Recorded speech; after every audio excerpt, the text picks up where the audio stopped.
Halo, Assalamualaikum.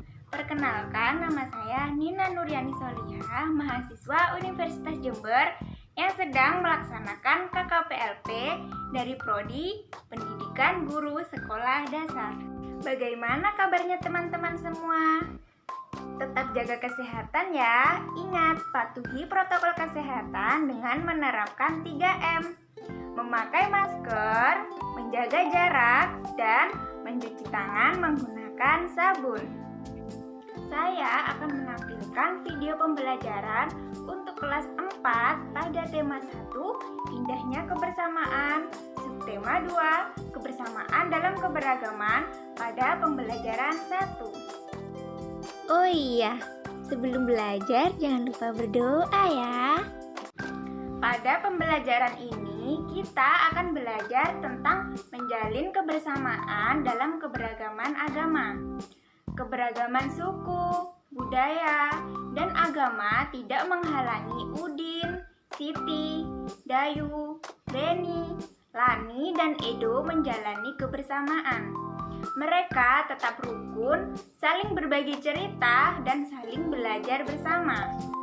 Hari-hari mereka penuh keceriaan dalam kebersamaan. Hari ini mereka berkumpul bersama untuk melakukan bekerja sama. Perhatikan teks bacaan yang berjudul Bekerja Sama dalam Keberagaman. Kita baca pada setiap paragrafnya ya. Edo dan kelima temannya mendapat tugas untuk melakukan percobaan tentang bunyi. Sepulang sekolah, mereka berkumpul di rumahnya. Setiap orang sudah menyiapkan peralatan yang dibutuhkan. Lani dan Siti membawa beberapa kaleng yang sudah dilubangi. Udin dan Beni membawa benang kasur. Mereka berkumpul di halaman depan rumah. Keenam sekawan siap bekerja sama melakukan percobaan. Saat percobaan akan dimulai, tiba-tiba terdengar azan. Siti dan Udin meminta izin teman-temannya untuk sholat. Teman-temannya mengizinkan mereka untuk melakukan ibadah. Edo meminjamkan ruang makannya untuk digunakan Siti dan Udin sholat. Meskipun Edo beragama Katolik, ia tidak keberatan rumahnya dipakai untuk sholat. Beni yang beragama Kristen, Dayu yang beragama Hindu, dan Lani yang beragama Buddha menunggu dengan sabar temannya beribadah. Keenam sahabat selalu menghargai satu dengan yang lain. Tiba saatnya keenam sekawan melakukan percobaan. Setiap orang menunjukkan tanggung jawabnya dalam bekerja. Tidak ada satupun di antara mereka yang duduk diam atau memberi perintah saja. Semuanya ikut bagian dalam percobaan. Saat Dayu membutuhkan pertolongan memotong benang, Udin datang membawakan gunting. Saat Edo kesulitan menalikan benang di kaleng, Siti ikut membantu. Keenam sahabat bekerja sama dengan semangat. Mereka hidup rukun, saling membantu meskipun berbeda agama. Nah, setelah kalian baca teks bacaan tersebut, coba temukan gagasan pokok dan gagasan pendukungnya ya. Masih ingat kan apa itu gagasan pokok dan gagasan pendukung? Jadi, gagasan pokok adalah inti bahasan dari suatu paragraf. Sedangkan gagasan pendukung yaitu kalimat penjelas dari gagasan pokok tersebut. Ingat-ingat ya, gagasan pokok yang terdapat di awal paragraf disebut dengan paragraf deduktif. Sedangkan gagasan pokok yang terdapat di akhir kalimat disebut dengan paragraf induktif. Kakak akan bantu pada paragraf 1. Gagasan pokoknya adalah Edo dan kelima temannya mendapat tugas untuk melakukan percobaan tentang bunyi.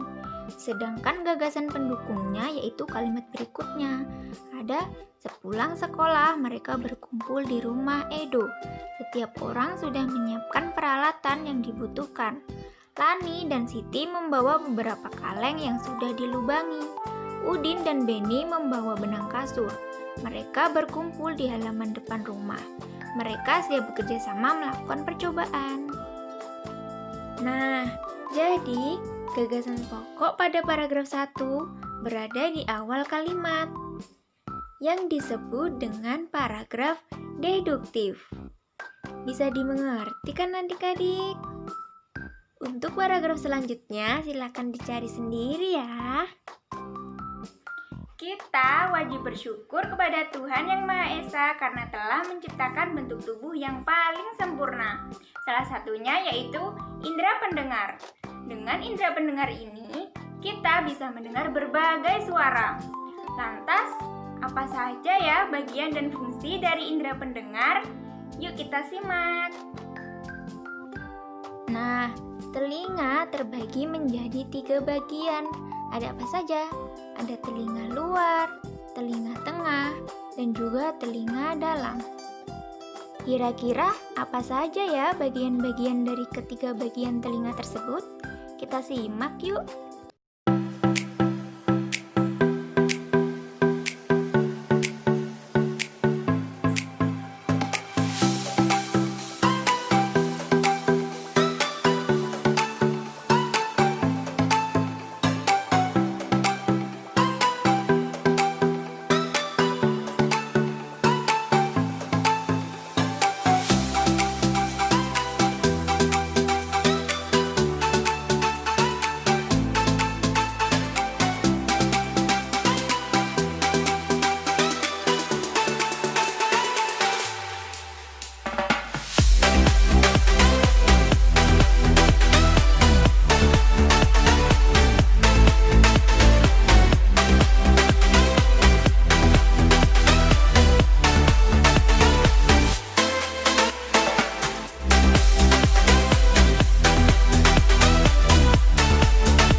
Lalu, bagaimana ya cara kerja telinga kita?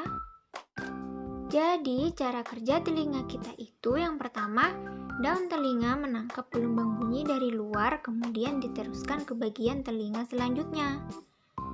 Kemudian, gelombang bunyi dari telinga luar diubah menjadi getaran.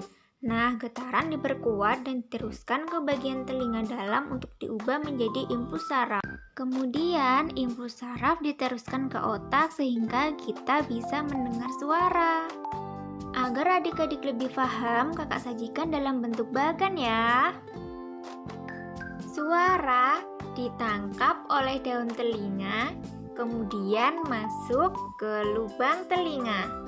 Setelah itu, menggetarkan gendang telinga dan diteruskan ke tulang pendengaran.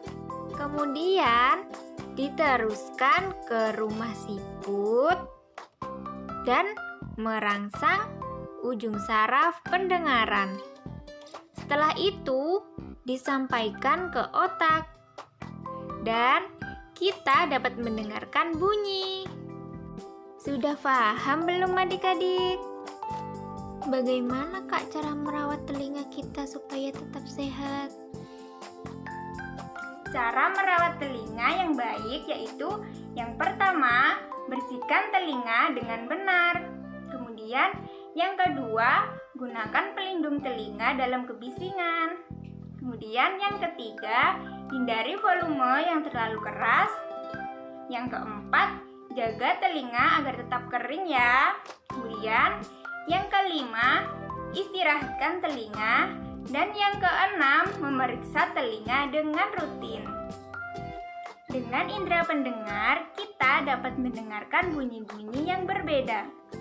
Keanekaragaman bunyi yang berasal dari tempat ibadah dapat pula kita dengarkan. Apa adik-adik tahu ada berapa agama yang diakui di Indonesia? Jadi, di Indonesia ada 6 agama. Ada apa saja? Ada Islam, ada Kristen, ada Katolik, Hindu, Buddha, serta Konghucu. Keenam agama tersebut memiliki tempat ibadah yang berbeda. Yang pertama, Islam di masjid, kemudian Kristen di gereja, Katolik di gereja, Hindu di pura, kemudian Buddha di vihara, serta Konghucu di kelenteng. Semua masyarakat Indonesia pasti meyakini salah satu dari agama tersebut. Oleh karena itu, agar tercipta kerukunan, diperlukan toleransi antar umat beragama.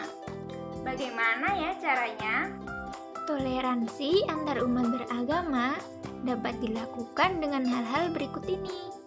Yang pertama yaitu menghormati agama yang dianut orang lain. Yang kedua, tidak memaksakan keyakinan kepada orang lain. Kemudian yang ketiga, bersikap toleran terhadap keyakinan yang berbeda, serta melaksanakan ajaran agama dengan baik. Bisa dimengerti kan adik-adik? Sekian video pembelajaran dari saya. Semoga bermanfaat ya. Kurang lebihnya mohon maaf. Wabillahi taufiq wal hidayah. Wassalamualaikum warahmatullahi wabarakatuh.